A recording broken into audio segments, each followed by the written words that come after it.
Tokyo and 8 other prefectures will remain under a coronavirus state of emergency for 3 more weeks. The extension comes less than 2 months from the start of the Olympic Games, with a surge of serious cases putting a strain on medical facilities. More than 80% of coronavirus infections across the country were caused by the so-called UK variant. The India variant has also been confirmed among people who have not traveled abroad.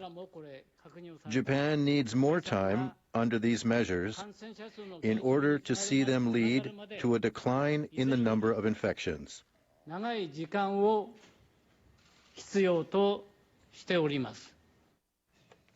Most of the emergency measures were due to end this coming Monday. The June 20th extension means the timeline for the 9 prefectures matches up with Okinawa, which was added to the list last week. The Prime Minister said the situation in Okinawa is particularly dire. Officials confirmed a record 313 new cases on Friday.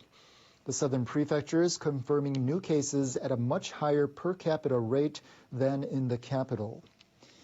The state of emergency in Tokyo will now last right up until the final month of Olympic preparations.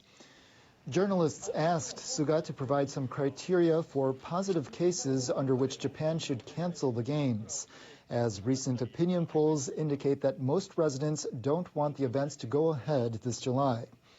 However, the Prime Minister did not directly answer the question. It is the government's duty to protect people's lives and health. I am aware of the various opinions about the Olympics. While listening to such voices, we are working to implement necessary safety measures. Suga outlined plans to maintain safety during the global event. He said the number of Olympic guests will be limited, most of the athletes will be vaccinated, and the movements of foreign visitors will be monitored. At the same time, public health experts have discussed anti-coronavirus safety measures for the Olympic villages ahead of the Games. The organizers and the IOC have set guidelines for ensuring the safety of all residents in the village while balancing considerations related to the athletes' performances. Athletes and officials are required to receive daily tests. Other guidelines mention about eating manners at the villages. The experts cited the need for enough space for self-isolation in case infections occur. They also called for measures to shorten waiting times at clinics and to avoid overcrowding in dining halls. Not only athletes but also sports fans could have a potential risk for spreading infections. The Tokyo Metropolitan Government plans to set up 6 locations for public viewing in the capital. One expert said such sites may need to caution participants. Creating places for fans to gather means a possible increase in the flow of people. Based on what we have experienced so far, this could be a potential risk for spreading coronavirus. Meanwhile, Tokyo Governor Koike Yuriko said another postponement of the Games would be difficult. Basically, I think the Games will be completely different if postponed, and the athletes may change their motivation and physical preparations. The president of the Tokyo Organizing Committee, Hashimoto Seiko, said the number of domestic spectators will be decided after the state of emergency is lifted. International spectators have already been banned. The president of the International Olympic Committee told athletes on Thursday to come to Tokyo with confidence. Thomas Bach said Tokyo is the best prepared Olympic city ever. Previously, he had said about 80% of athletes are expected to be vaccinated and urged all the Olympic athletes to get their shots if possible. Japan's health ministry has expanded its approval of Pfizer's coronavirus vaccine to people as young as 12. We will ask local governments to get a system ready so that they can start inoculating children as soon as possible. The current age restriction is 16. When Japan set the requirement, it cited a lack of data from children in overseas clinical trials. Since then, Pfizer has conducted tests in the United States on adolescents aged 12 to 15. The U.S. company says the data shows its shots are effective and safe for younger people. Officials aim to inoculate Japan's 36 million seniors by the end of July. But so far, only 10% of people aged 65 or older have received at least one dose, lagging far behind other G7 countries.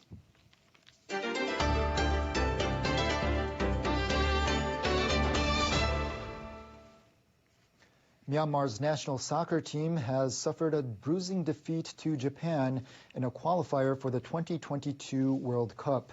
The team's first international match since February's coup was marked by protests on and off the pitch.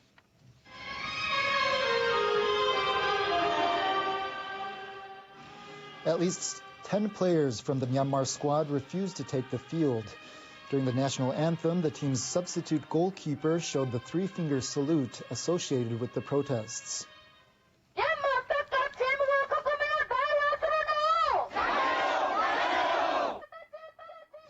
About 100 Myanmar people living in Japan staged a protest outside the stadium. The military forced players to take part. The players are representing the junta, and I oppose them for the sake of people in Myanmar.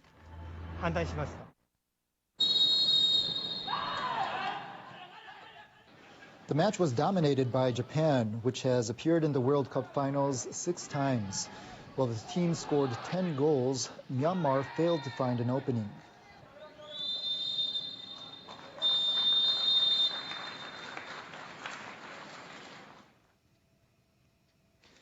Zo Min-tun was among the players who opted out of the game, despite being the team's captain. Speaking to NHK, the defender said he doesn't want to stand against Myanmar soccer fans who oppose the coup. The main reason I am boycotting the game is because I am with the people of Myanmar, so I have to stand with them. I don't want my children to think that I took sides with injustice. That's why I choose justice. Myanmar's Football Federation warned that players who refuse to represent the country face suspension and possible sanctions.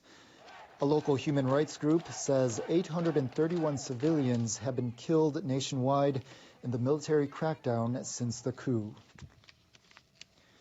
NHK World's senior correspondent Inuma Satoshi is in the country's largest city, Yangon, and has more on the situation. Myanmar's economic stagnation is worsening due to the ongoing turmoil.